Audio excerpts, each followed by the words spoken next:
On this episode, I talk about how I produced a huge party at Fan Fusion. I got an autograph from Lucy. I talked to the man Brian Pulido. I sparked a kind of epic moment at the Chainsaw Man panel. And I took home a huge haul. Here's what happened.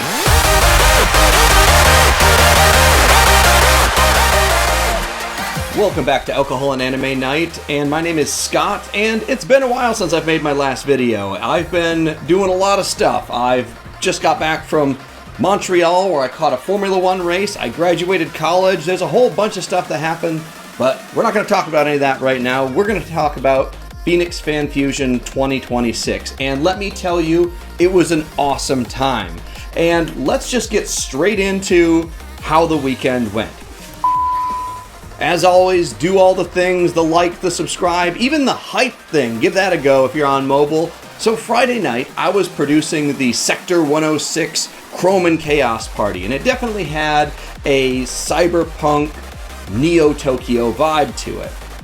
The party started around 8 o'clock, and I arrived, checked into my room right around 4:30 or so, and I knew I had a little bit of time before the show started.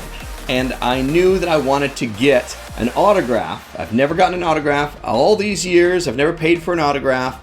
But this year I decided I'd do something a little bit different and have a different experience. I knew I only had a little bit of time before the party started to secure my autograph. And I went right to Emi Lo. Now she does the voice of Lucy in Cyberpunk Edgerunners. And unlike a lot of anime, that one I actually watched in English because for me, Cyberpunk was an English language show. And so she's my Lucy. Very much like how I only ever watched Evangelion originally in its English when I was much younger. So those actors, those are my Evangelion characters. Later on, of course, I watched both, but in any case, Emily also does one of the voices for Sentenced to be a Hero, which is a really good show that we'll talk about some other time. But in any case, she does a ton of stuff. If you like an anime, chances are she's been a voice actor in it. So I ran straight up to her table and I had the figure, but I also had a little ulterior motive. If I'm throwing a big cyberpunk party, I should invite Lucy, right? So I walk right up to her table. She's nice as can be. She asked, do you want a special message on the figure? And I said, absolutely, I want a special message on the figure. And so she writes, all I ever wanted was for you to live. And I thought that was so special, brought a tear to my eye. And of course I said, hey, you know what? Your work is continuing to inspire other people to do things. In fact, we're having this big party tonight. It's got a cyberpunk theme. You should definitely stop by. I have no idea if she stopped by, but I invited her and that was all I could do. But what she did tell me, she said, hey, listen, by the way, there's this game called Wuthering Waves, and we did a collab with them, and they actually had me come in as Lucy, as a character in the game, and I voiced that character, and the character of Rebecca is in there as well. So she's like, it just released like a couple of hours ago. You should go check it out and download it. So of course I did. So I'll report back on that. So there's a pretty neat little tie-in to the weekend. So with my autograph secured, I took everything back to my room, got the party set up, and our DJs were the Battle Angels, and they were incredible. They put on a great show. We had 3 amazing go-go dancers. One of them was Anabe, and we also had a couple of other girls who were incredible. They did a great job. They absolutely sweated their asses off. And for a Friday night party, it was a lot of fun. If you ended up making it to the party, please comment below. It was so much fun to see a lot of people there and shake some hands, and it was just a really good time. So after a little bit of sleep, I was able to get up straight away on Saturday morning, and I knew that I really wanted to make it to the Chainsaw Man panel that had the 3 voice actors from the show. But first, I knew I needed to hit the vendor hall, and I so rarely get a chance to go in and just go shopping and have fun. And shop I did. I got some crazy stuff. I got some fun stuff. The first thing that happened was I was convinced to do a whiskey tasting at like 9 in the morning. And that ended up with me buying this Outlaw Distillery honey bourbon.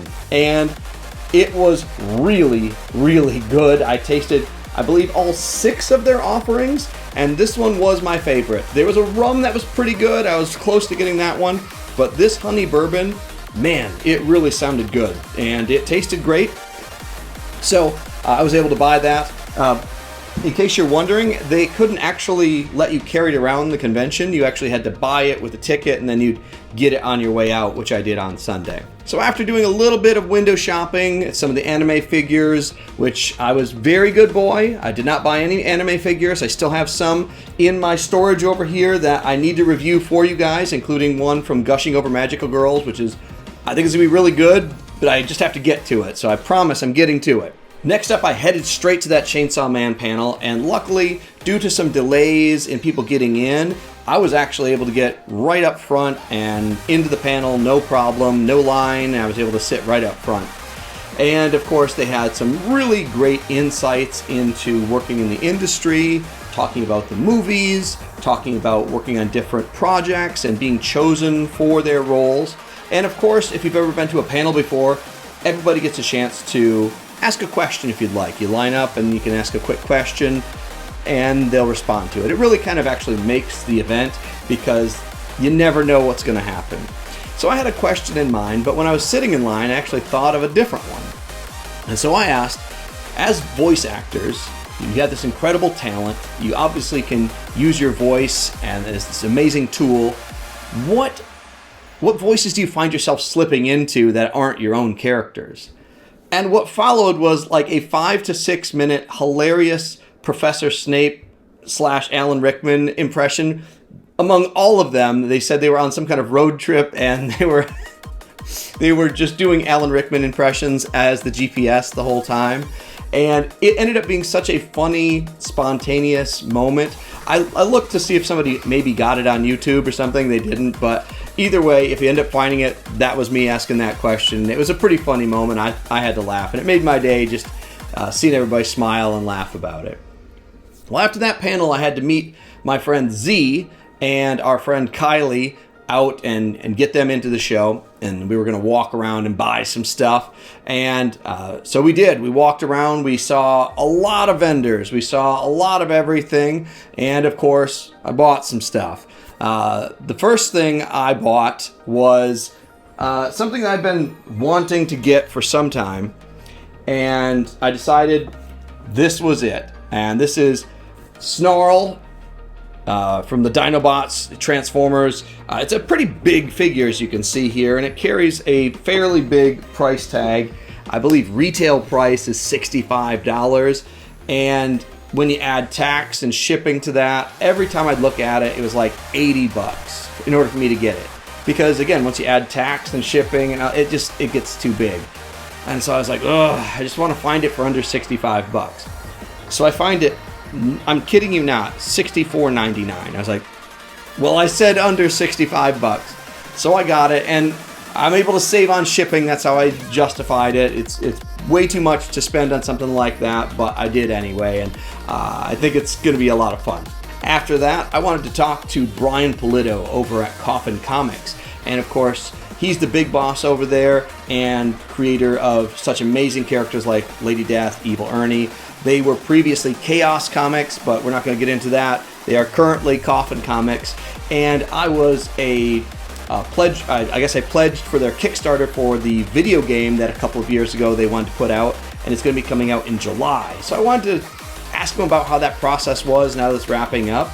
And so we chatted a bit about that, and he got me into another comic book. He said, you should really check out this one next. So he convinced me to buy it, and of course, signed it there. What a nice fellow. So if you ever have a chance to check out Brian Pulido or the Coffin Comics crew, they're really nice. They always are up for a chat and very proud of what they do, and they should be. Don't make eye contact, it's weird. What? Don't make eye contact, it's weird.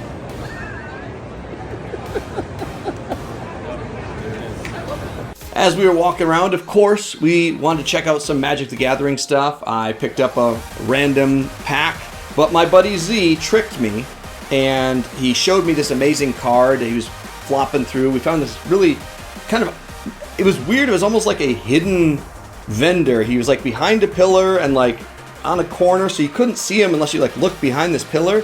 And there he was, like almost like a lemonade stand, and just had a book with cards. They were very reasonably priced. So we're flopping through them, and he's like, "What do you think of this card?" I'm like, "Yeah, that looks really good, man. Ooh, a little out of my price range, but yeah, man, you should definitely pick it up." So he looks through everything, picks it, he's like, "All right, I'm gonna get it." And I was like, "Oh man, cool."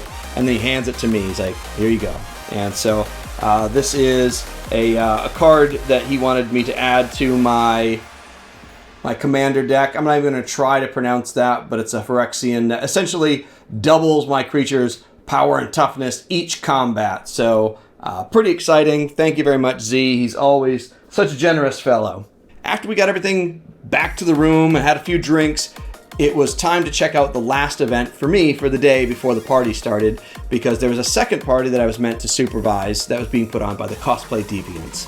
And the panel that we were going to, I believe it was called something like Final Boss, but the idea was that it was kind of like a makeup contest where they had a certain amount of time to make a character. And then while the contest was going on, there was different variables they'd throw in where they'd say, "Okay, we'll use this prop. Oh, well, now you can't use the color gold for 30 minutes. You can't do." And so it was like a challenge. And at the end, then you got to see what they did at the very end.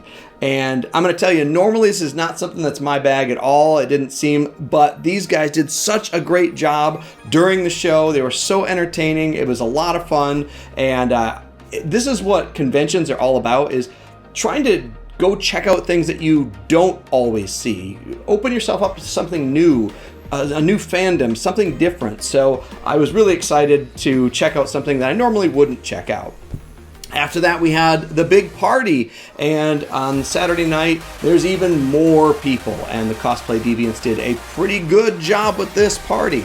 It was packed, and apart from a few minor incidences, which you always have at these kind of events, it went out pretty well. That meant Sunday, I was tired. I was so tired. But my brother said he'd like to come by the show to check it out, and I said, absolutely, let's check it out. So he came by early in the morning, and he really wanted to check out anything to do with the Critical Role guests that we have. Now, I don't know too much about the show, but I do like D&D and that kind of stuff, and I said, well, I think we have a couple of options here, but you'll have to trust me. I don't think we're going to be able to do what you really want to do, but let's just see if we can maybe see them in a couple of different ways. So I said, I got some ideas. So we walked around. Of course, we bought some more stuff, a couple other magic cards and things like that. We both weren't looking to spend a bunch of money, but we didn't have very much time. So we walked around the artist alley and all that stuff. And at the very end, I said, come with me. And we went to one of the other rooms, and there was going to be a cosplay meetup for the Critical Role. And it was basically people dressed like characters from the show. I said, every so often, people from those shows will kind of crash these photo shoots because it's a great photo op. And they know all their fans are going to be there. So we were walking up just as everybody kind of was getting posed up. And wouldn't you know it, just as my brother was getting his phone out, a couple of the people from the show run out there and kind of pose with all of the fans. And it was a really cool photo op. So I was glad that he was able to capture that. So great time at the show. I've been doing this Phoenix Fan Fusion for before it was Fan Fusion, and when it was still in Mesa, so around 2005. I've been doing it since then, and I will tell you, this event was probably on the top 5 of years I've ever gone. It was a really fun show. They really did a great job. I spent a lot of money, but I had a lot of fun as well. So please let me know if you want me to zoom in on anything else. I'm going to probably have this whiskey. We're going to taste that coming up pretty soon. I promise I got some unboxings coming your way, and probably some more anime reviews, of course. Let me know what you want to see. Until next time, kanpai.